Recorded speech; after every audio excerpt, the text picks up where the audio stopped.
Isaías 61, verso 2. Apregoar o ano aceitável do Senhor e o dia da vingança do nosso Deus, a consolar todos os tristes. Amém? Fecha os teus olhos. Pai, nós nos submetemos à tua presença, nos submetemos, ó Deus, ao teu ambiente, nos submetemos à tua palavra, meu Senhor. Nós estamos aqui porque para quem iremos nós, se só tu tem as palavras de vida eterna. Por isso, ó Deus, eu te peço o teu mover no nosso meio, abrindo o nosso coração, abrindo o nosso entendimento, para entender aquilo que o Senhor quer falar com o teu povo, com a tua igreja. Meu Pai, tira toda a pessoalidade, tira toda a opinião, tira, meu Pai, todo o prisma humano. E eu te peço, pelo poder que há, no nome de Jesus, que o teu Espírito guie essa mensagem, que o Senhor faça a minha língua como a pena de um destro escritor, para que a tua palavra seja o foco e o centro nesse momento. É isso que eu te peço, em nome de Jesus. Amém. Amém, os irmãos podem sentar.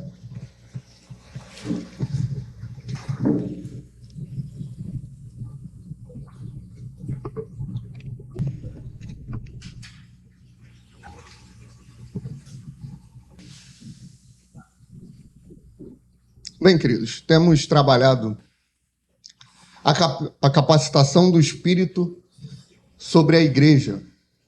Estamos numa série sobre a obra do Espírito Santo com a igreja. Existe a obra do Espírito Santo na igreja, nos homens. E essa obra, ela precisa ser apregoada. Para que essa obra seja apregoada, ele chama a igreja, ele capacita a igreja e fala, vá e faça.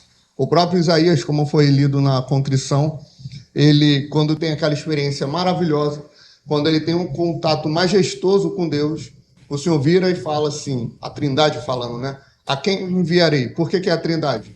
Porque ele não fala só no singular. Quem há de ir? Por nós. Aí Isaías responde, olha, eis-me aqui, envia-me a mim. Existe um clamor da parte de Deus com a igreja para enviar. Existe um clamor da parte de Deus para que a igreja assuma o seu papel militando, não politicamente, não socialmente, mas que milite espiritualmente a favor do reino dos céus. Isso vai influenciar politicamente? Vai. Isso vai influenciar socialmente? Vai influenciar. Mas a igreja, ela tem o seu papel para atuar. O seu papel influencia todas as esferas da sociedade. É um efeito colateral que Deus nos dá a graça de viver. Agora, a igreja não tem que militar especificamente em uma esfera. Ela tem que militar dentro do reino de Deus. Quando João Batista ele é chamado a pregar, e chamado a profetizar, e chamado a confrontar pelo poder do Espírito Santo de Deus, a sua mensagem traz escândalo. A sua mensagem vai trazendo um efeito colateral tão grande que ele está lá no deserto. João Batista não foi mexer com ninguém, ele está no deserto. Aí a Bíblia em Mateus 3 vai dizer que Israel se juntava a ele para ouvir e também os escribas e fariseus. Aí eles foram lá, aí o efeito colateral, raça de víboras. Em um outro momento, aí ele foi chamado para algo específico. O Raposa, quem era a Raposa? Herodes. Raposa, olha só, olha o que tu está fazendo. Olha como tu está conduzindo o reino. Olha como tu está com a tua família. E ele vai e é chamado a profetizar ali para eles. Porém, é um efeito colateral. A gente precisa centralizar a nossa capacitação que o Espírito nos dá para militar dentro do reino dos céus. Por quê? Porque isso é importante. Porque a gente vai olhar para um cenário político e a gente vai querer tentar resolver, não acredito que nem todos ali, né? É na maldade. Mas a gente vai olhar para um cenário político, aí quer se meter, aí quer entrar. Eu lembro até hoje de uma mensagem muito antiga, que o irmão Mário ouvia muito, né? O Pedro não deve ter pego tanto, mas eu e a Ana, a gente sabe essas mensagens de cor, né? De tanto que o irmão Mário ouvia. O pastor, no final da mensagem, ele vira para um outro pastor. Vocês vão saber de quem eu estou falando, só contando o cenário. Ele fala assim, no dia que eu ver o teu nome num santinho, né? Num santinho... Oi? Num panfleto, ele fala panfleto, né?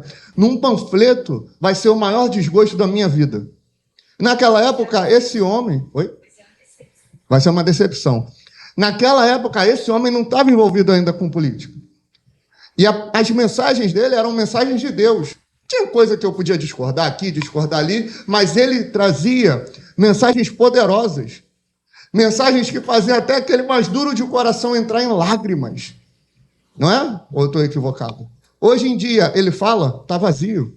Por quê? Envolvimento com política. Vitor, ele está do lado que você apoia? Sim.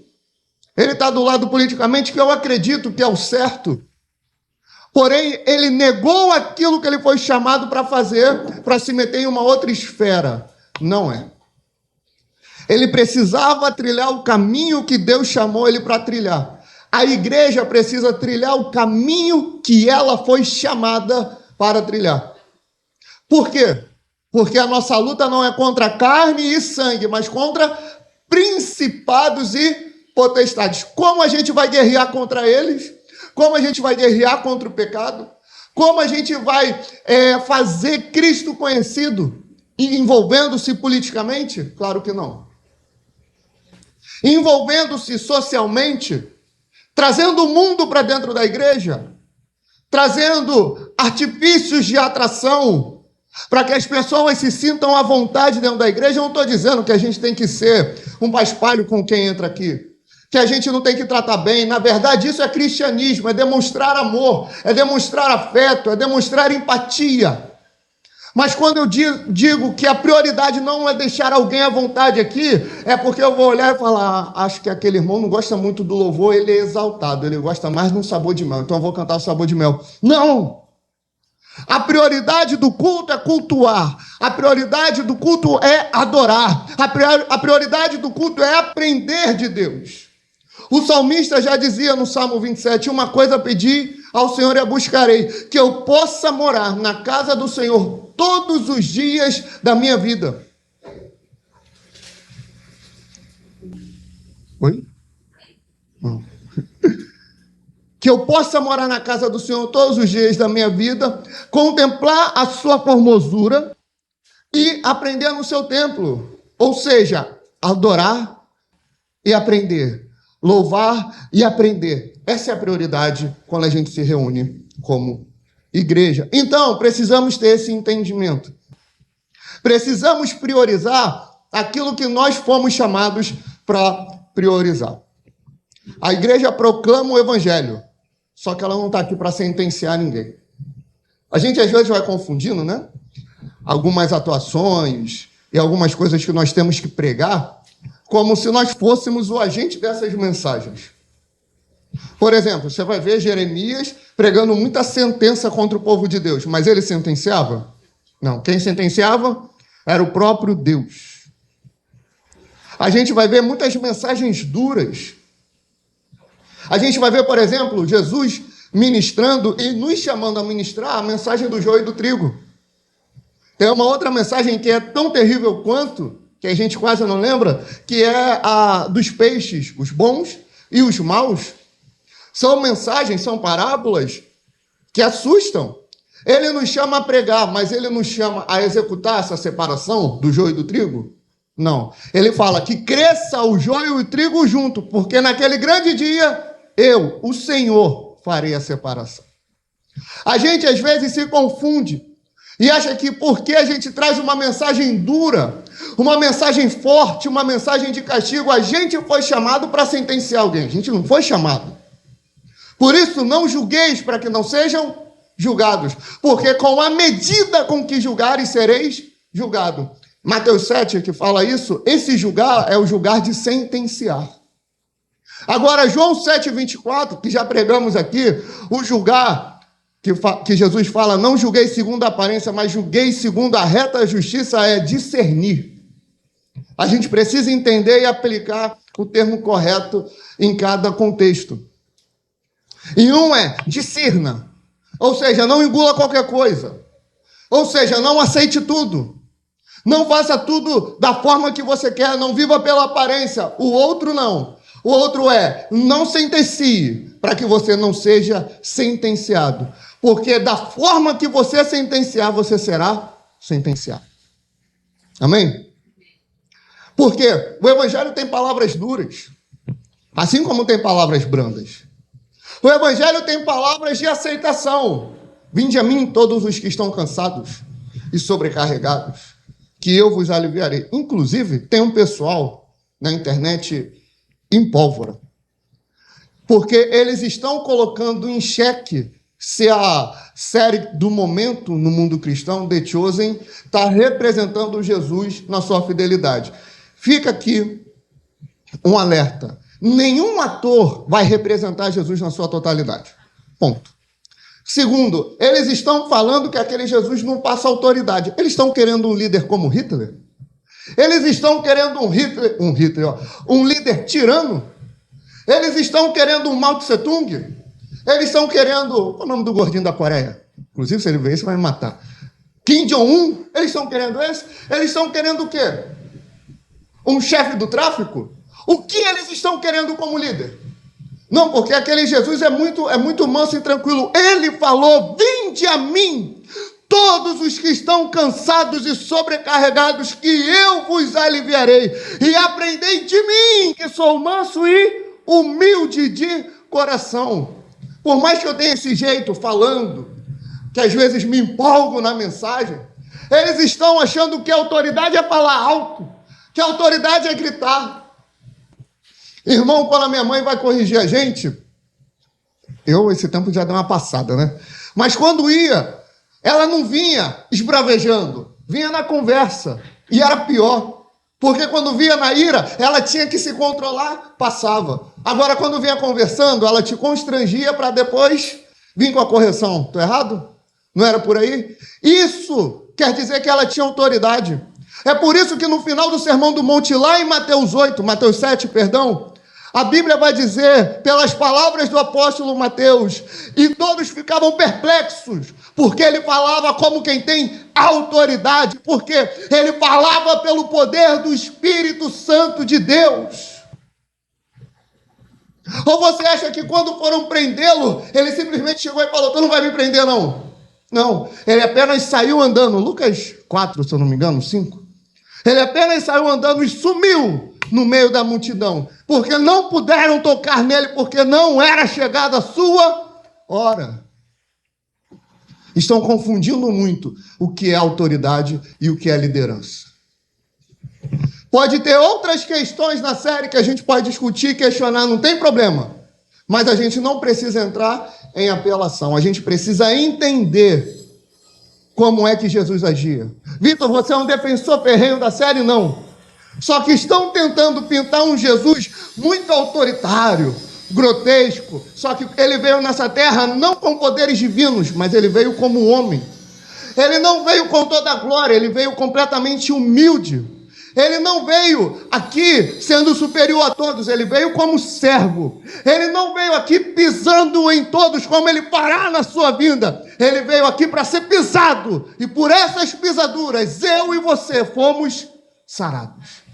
Então, vai ler a Bíblia e ver como que Jesus era aqui na terra.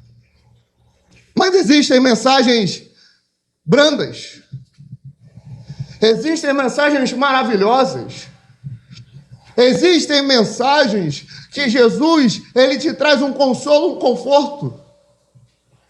Existe o João 3,16, porque Deus amou o mundo de tal maneira que deu o seu Filho unigênito para que todo aquele que nele crê, não, mas tenha a vida eterna. Se o Filho vos libertar verdadeiramente, livres sereis, João 8,36. Existem palavras gloriosas.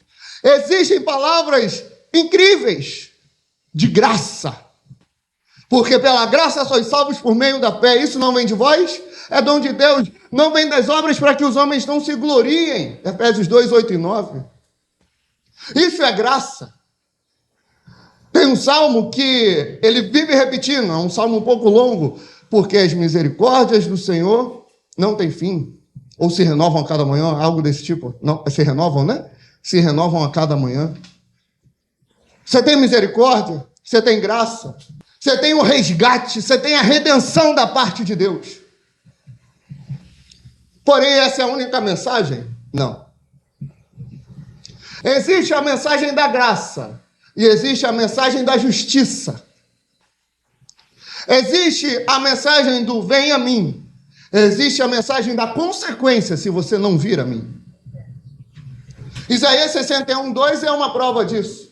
Apregoar o ano aceitável do Senhor, o ano do jubileu, o ano da redenção, o momento de se chegar a Deus. Buscar ao Senhor enquanto se pode achar. Ora, se é enquanto se pode achar, haverá um momento que não poderá mais achar. Quer que aumente o ventilador? Bota mais perto.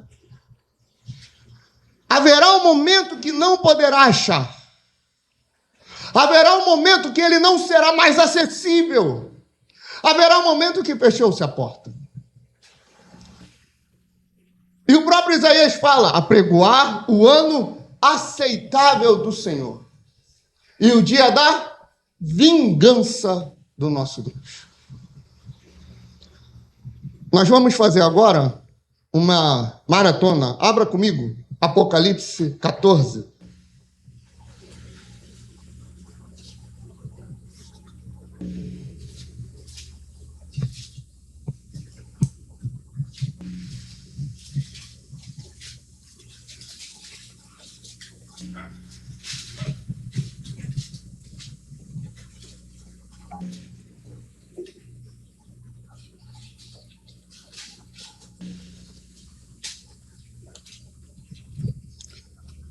Livro do Apocalipse, capítulo 14.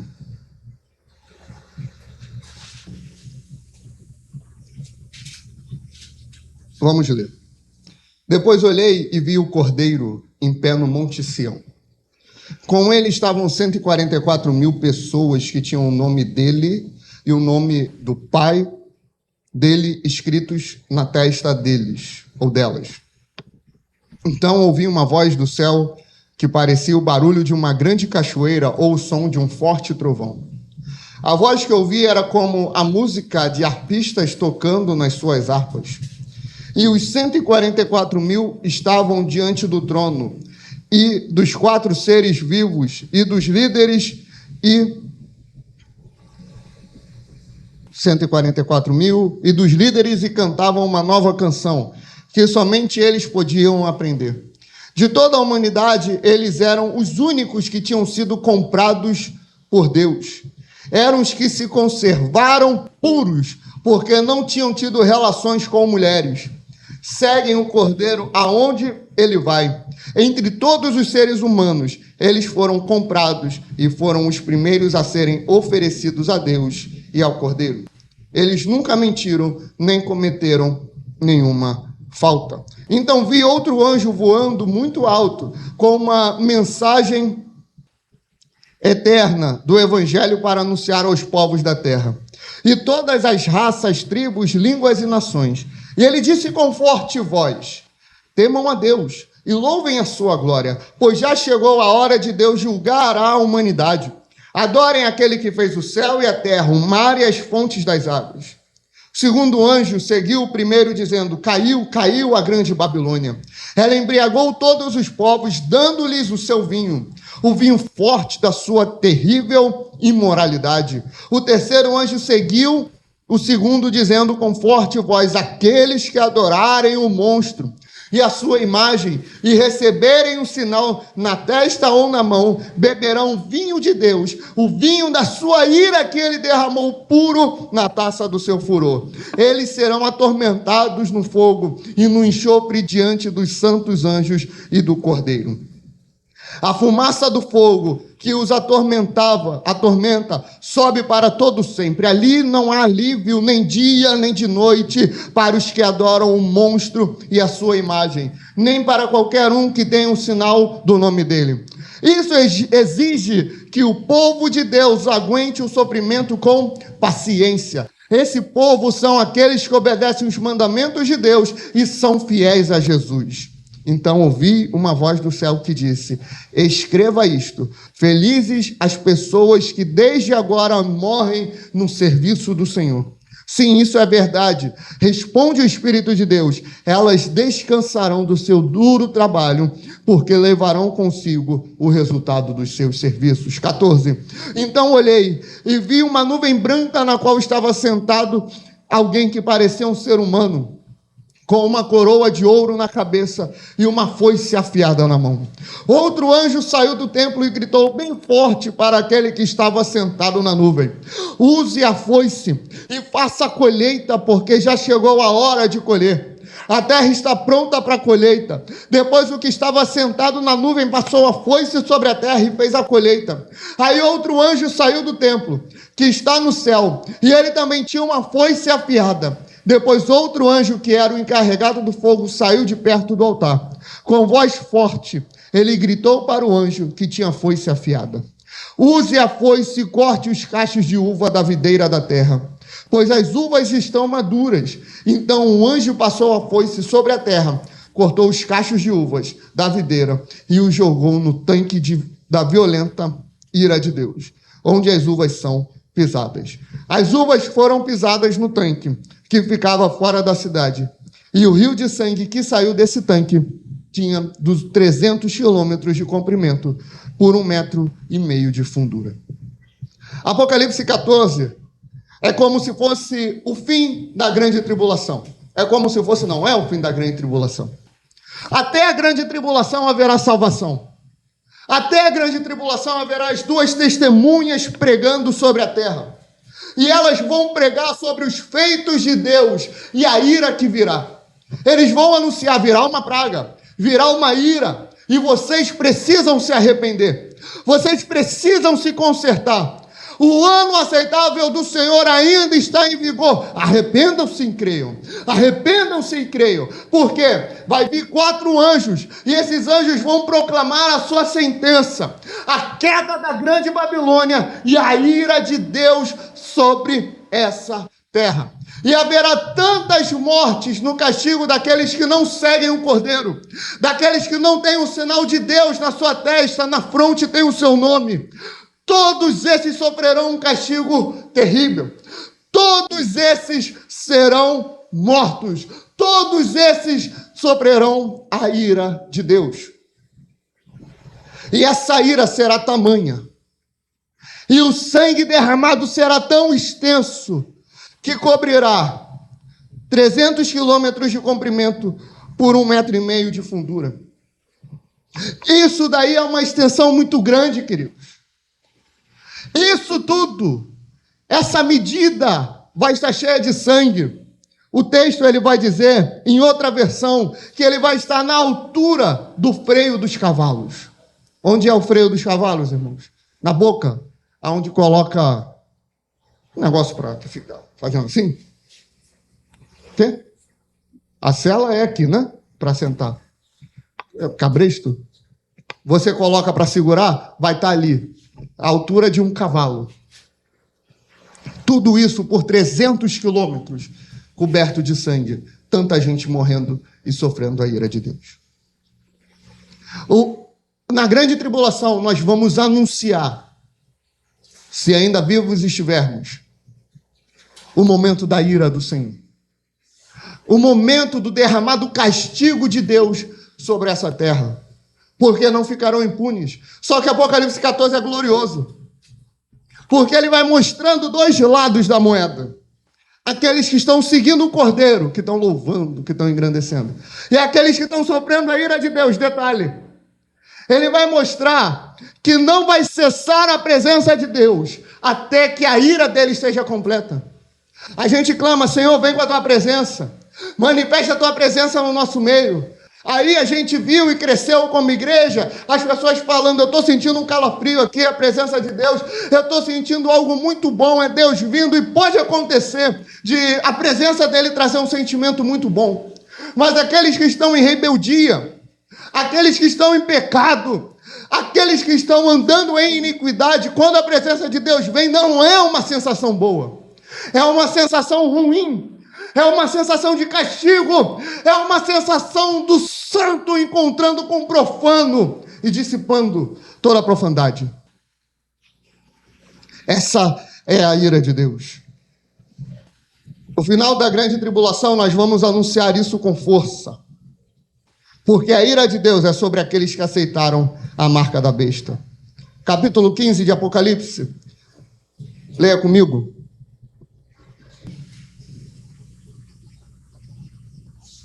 Depois disso, vi no céu outro sinal misterioso. Grande e espantoso eram 7 anjos com 7 pragas, que são as últimas, pois são o fim, da ira de Deus. Então vi o que parecia ser um mar de vidro misturado com fogo. Vi também as pessoas que conseguiram derrotar o monstro e a sua imagem, isto é, o monstro cujo nome é representado por um número. Elas estavam de pé, perto do mar de vidro, e tocavam as harpas que Deus lhes tinha dado. Cantavam a canção de Moisés, servo de Deus, e a canção do Cordeiro. Cantavam assim: ó Senhor Deus Todo-Poderoso, como são grandes e maravilhosas as tuas obras, Rei das nações, como são justos e verdadeiros os teus planos. Quem não terá medo de ti, Senhor? Quem não vai querer anunciar a tua glória? Pois só tu és santo. Todas as nações virão e te adorarão, porque as tuas obras justas são vistas por todos. Em seguida vi que se abriu no céu do templo, isto é, a tenda da presença de Deus. Os 7 anjos que tinham as 7 pragas saíram do lugar santo. Estavam vestidos com roupas de linho branco e brilhante e tinham faixas de ouro em volta do peito. Então um dos 4 seres viventes deu aos 7 anjos 7 taças de ouro cheios da ira de Deus, aquele que vive para todo sempre. O templo ficou cheio de fumaça da glória e do poder de Deus, e ninguém podia entrar nele até que chegassem o fim das 7 pragas trazida pelos 7 anjos. Apocalipse 15 vai estar mostrando e detalhando como será o momento do fim da grande tribulação e o início do dia da vingança de Deus. O dia dele derramar justiça e derramar a sua ira sobre essa terra. Ele vai estar no seu santo templo e ele vai abrir o tabernáculo do templo. Aliás, ele vai abrir o templo, que é o tabernáculo, e dali vão sair 7 anjos com as 7 pragas, os 7 cálices da ira de Deus. O que isso quer dizer? A ira, o castigo, a praga não vem, não acontecerá por causa do diabo. Não é o diabo que estará agindo, pelo contrário, ele estará sofrendo essa ira. Essa ira, ela vem da parte de Deus sobre toda a terra. Quem não te temerá? Grandes e maravilhosas são as tuas obras, Senhor Deus, pois somente tu és santo. Todas as nações virão à tua presença e te adorarão, pois os teus atos de justiça se tornaram manifestos. Queridos, nós cantamos isso. Manifesta a tua justiça. Eu tenho fome, tenho sede de justiça. Eu quero que o Senhor haja sobre essa terra. Eu quero que o Senhor envie, meu Pai, a tua presença sobre esse lugar, queridos. Quando nós clamamos isso, biblicamente falamos, estamos pedindo apressa o dia da tua volta e o dia da tua vingança, ó Deus. Essa vingança acontecerá. A ira de Deus virá sobre essa terra. E para a gente finalizar, vamos no capítulo 16 de Apocalipse.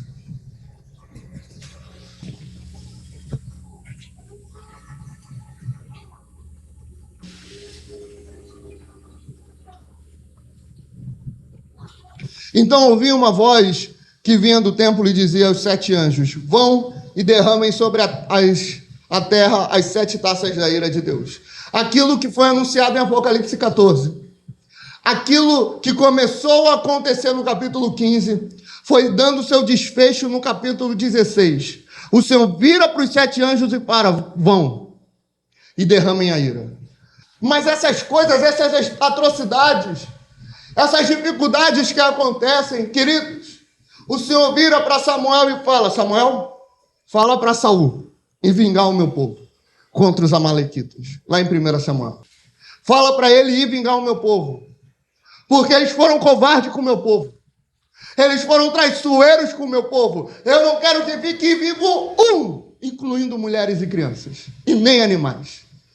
É para executar todo mundo. Deus, quando quer manifestar a sua justiça, Ele manifesta. Ele manifesta. Deus, quando quer manifestar a sua vingança, Ele manifesta. E Ele manifesta. Com Deus não se brinca. Nós anunciamos a Jesus porque não queremos ver aqueles que conhecemos, os nossos familiares, os nossos amigos, os nossos irmãos, os nossos vizinhos, a nossa nação sendo julgada e castigada no dia da vingança. Porque quando Ele soltar as pragas, quando Ele soltar os 7 anjos, todo aquele que recebeu a marca da besta na sua mão direita ou na testa, todo aquele que serviu o anticristo, todo aquele que recusou o evangelho, sofrerá da ira de Deus. Esse é o dia da vingança. O primeiro anjo, verso 2, foi e derramou a sua taça sobre a terra. E abriram-se feridas malignas e dolorosas nas pessoas que tinham a marca da besta e adoravam a sua imagem. O segundo anjo derramou a sua taça no mar, e este se transformou em sangue como uma pessoa morta, e morreu todo o ser vivente que havia no mar. O terceiro derramou a sua taça nos rios e nos mananciais, e eles se transformaram em sangue. Então ouvi o anjo que tem autoridade sobre as águas dizer: Tu és justo, tu és o santo, que és e que eras, porque julgaste estas coisas. Uma pausa aqui. Sempre, até aqui em Apocalipse, quando ele fala assim: Tu és aquele que eras, que és e que há de vir. Aqui ele não fala. Aqui ele fala: Tu és aquele que és e que eras. Por que não há de vir? Porque ele veio. Porque aqui ele chegou, porque aqui ele pisou no Monte das Oliveiras, porque ele estará presente executando a sua ira e a sua vingança sobre essa terra. E a vingança é sobre todos, aqueles que rejeitaram, inclusive a natureza. Ele vai derramar o sangue, ele vai exterminar toda a criatura marítima, ele vai acabar com todo ser vivo que está na água, e as águas se tornarão em sangue. Só que o anjo, olha como é tremendo. O ser humano hoje, no auge da sua grandeza, no auge da sua autoridade, vira e fala: que Deus é esse? Esse Deus não é bom. Esse Deus não é amor. Esse Deus, ele não é o mesmo que Jesus Cristo. Não é o mesmo Deus. Não é o mesmo Deus, irmãos. Você tem certeza disso? Lá no capítulo 14... lá no final vai falar que eu vi, João falando, um homem vindo nas nuvens, ou alguém semelhante ao homem. Daniel fala que esse é o Filho do Homem. Jesus se intitula o Filho do Homem. Ele manifestando a sua presença, a tal ponto que o anjo vira e fala: Tu és aquele que és e que eras, não que há de vir, porque o Senhor já está aqui executando a sua ira. Você, Jesus, o Senhor Jesus, no verso 5, Tu és justo, Tu, o santo que és e que eras, porque julgaste estas coisas, pois eles derramaram o sangue dos santos e dos profetas, e Tu lhe deste sangue para beber, como eles merecem. O Senhor é justo e é santo porque está dando a eles o que eles merecem. Eles rejeitaram a pregação do Evangelho, eles rejeitaram a Tua palavra, eles se voltaram contra Ti, e Tu está dando nesse momento a Deus o que eles merecem. O castigo eterno será um dia terrível, irmãos. Quem sofrer e beber do cálice da ira de Deus sofrerá bastante. 7. E ouvi o altar responder: Sim, Senhor, Deus Todo-Poderoso, verdadeiros e justos são os seus juízos. Mas Deus é muito bom, Jesus é bonzinho, Ele é misericordioso. Na primeira vez ele vem como advogado, mas quando voltar, ele voltará como juiz, irmãos. Verso 8. O quarto anjo derramou a sua taça sobre o sol, e foi dado poder ao sol para queimar os homens com fogo. Estes foram queimados pelo forte calor e blasfemaram o nome de Deus, que tem domínio sobre essas pragas. contudo recusaram-se a se arrepender e a glorificá-lo. Aquela velha história, né? Se não vem pelo amor, vem pela dor. Tem certeza? Queridos, eles estão sofrendo a ira de Deus, mas eles se recusam a se arrepender. É o que o texto está falando, irmãos. Eles estarão vendo Jesus, eles estarão vendo as pragas acontecerem, mas mesmo assim não vão querer se arrepender, porque o Espírito lhes foi tirado, a porta foi fechada, eles não têm mais a possibilidade de escolher, não existe mais essa opção para eles, porque acabou, porque o dia da vingança chegou. Verso 10. O quinto anjo derramou a sua taça sobre o trono da besta, cujo reino ficou em trevas de tanta agonia, os homens mordiam a própria língua e blasfemavam contra Deus dos céus, por causa das suas dores e das suas feridas, contudo não se arrependeram das suas obras. O sexto anjo derramou a sua taça sobre o grande rio Eufrates, e secaram-se as águas para que fosse preparado o caminho para os reis que vêm do Oriente. Então vi sair da boca do dragão, da boca da besta e da boca do falso profeta 3 espíritos impuros, semelhantes a rãs. São espíritos de demônios que realizam sinais. Eles vão aos reis de todo o mundo a fim de reuni-los para a batalha do grande dia do Deus Todo-Poderoso. Eis que venho como um ladrão. Bem-aventurado aquele que permanece vigilante e conserva as suas vestes, para que não ande nu e não vejam a tua vergonha. Então os 3 espíritos se reuniram no lugar que em hebraico é chamado Armagedon. O sétimo anjo derramou a sua taça no ar, e do templo saiu uma alta voz que vinha do trono dizendo: está feito. Sabe a outra vez que algo semelhante foi dito? Foi lá na cruz. Está consumado. Houve então relâmpagos, vozes, trovões e um forte terremoto. Nunca desde que o homem existe sobre a terra havia ocorrido um terremoto tão forte e tão violento como esse. A grande cidade foi dividida em 3 partes e as cidades das nações se desmoronaram. Deus lembrou-se da grande Babilônia. Ele deu o cálice do vinho do furor da sua ira. Todas as ilhas rugiram e as montanhas não foram encontradas. Caíram sobre os homens grandes pedras de granizo que vinham do céu, de 1 talento cada uma, e eles blasfemaram contra Deus por causa da praga do granizo, pois esta foi terrivelmente grande. Esse é o dia da vingança. Esse é o dia do derramar da ira de Deus sobre essa terra. Haverá aviso, haverá chamado até o final. Temam ao Senhor, lembra do 14? Capítulo 14? Temam ao Senhor. Voltem ao Senhor. Isso até ali no finalzinho. Sabe aquela partida de futebol que os comentaristas de futebol costumam dizer que o jogo só termina quando acaba? O que é que eles querem dizer com isso? Que você tem até os 95, 96 do segundo tempo, né? Infelizmente, em 2019, aquele sem vergonha do Gabriel Barbosa fez 2 gols nos últimos minutos e deu a Libertadores para esse time que não é de Deus. Por quê? Só termina quando acaba. Fazendo um comparativo, talvez um pouco simples demais ou chulo, assim vai ser a pregação do Evangelho. Até o último fio da navalha, até a última frestrinha da porta aí fechando, a gente vai estar pregando. Para quem conseguir entrar, irmãos. Vai vir praga. Ele vai enviar até anjo para pregar.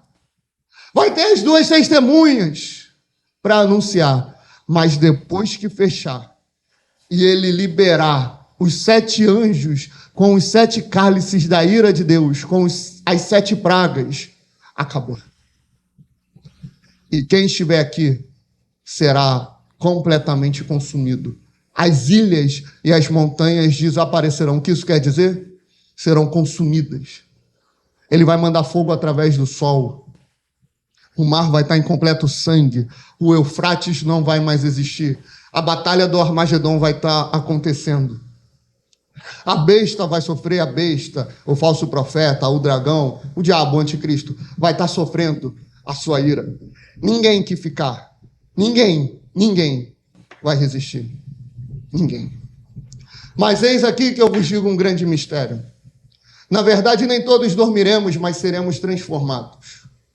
Num momento, num abrir e num fechar de olhos. Ao som ou ante a última trombeta. E a trombeta soará e os mortos ressuscitarão incorruptíveis, mas nós, eu e você. E todos aqueles que ouvirem a mensagem do Evangelho. E todos aqueles que entregarem a sua vida a Jesus. Todos aqueles que se arrependerem, depositarem fé em Jesus, todos seremos transformados. E é mister que o corruptível se torne incorruptível e o mortal se torne imortal. E quando isso acontecer, ao viciar a palavra que foi dita pelo profeta Oséias, tragada foi a morte pela vitória. Ó morte, aonde está o teu aguilhão? Ó inferno, aonde está a tua vitória? O aguilhão da morte é o pecado. A força do pecado é a lei. Mas graças a Deus, que nos dá a vitória por meio de nosso Senhor e Salvador Jesus Cristo. Por causa disso tudo, meus irmãos, sejam sempre firmes e constantes. Sempre abundantes na obra do Senhor, sabendo que o vosso trabalho não é vão no Senhor. Irmãos, é hora de agir. A gente recebeu a unção do Espírito Santo. O Espírito do Senhor Jeová está sobre a Igreja Aliança Cristã. E te convocou, e te chamou para pregoar o ano aceitável do Senhor e o dia da vingança do nosso Deus. Apregoe o ano aceitável. Apregoe o vinde a mim. Porque aqueles que não vierem sofrerão o dia da vingança. Por causa disso, seja abundante na obra do Senhor. Oferte, venha ao culto, envolva-se com a igreja, vai evangelizar, se coloque disponível no reino dos céus, entregue a sua vida ao Senhor, para que a obra dele avance cada dia mais. A ira de Deus acontecerá, e esse será o evento mais assustador da história. Dilúvio, Mar Vermelho, fogo cair sobre os profetas de Baal, queda das torres gêmeas, coronavírus. Nada será tão assustador para aqueles que sofrerão a ira de Deus. Como Noé foi pregoeiro da justiça, a igreja deve pregar o arrependimento hoje, porque quando a porta se fechar, não haverá mais chances. Amém, queridos? Amém? Vamos ficar de pé, vamos orar. A igreja foi chamada para isso. Para pregar sobre isso, para anunciar isso. Seu vizinho, seu amigo, seu colega de trabalho, seu familiar, seu irmão, sua mãe, seu pai, sua tia, seu tio que está afastado de Deus, que não conhece a Deus, que acha que conhece a Deus, anuncie. Mas eu vou arrumar inimizade, não tem problema. Deixe que te odeiem agora, para daqui umas semanas, uns meses, uns anos, eles lembrarem do que tu fala para eles e eles se voltarem para Jesus. É melhor que eles te odeiem hoje, porque de repente você está confrontando eles, mas daqui a um tempo eles sejam salvos, porque você começou, com o poder do Espírito Santo, uma obra, lançando a semente no coração deles. Anuncie, pregue, convide, chame. O ano aceitável está disponível, o dia da vingança chegará. Senhor, nós te louvamos, nós te engrandecemos.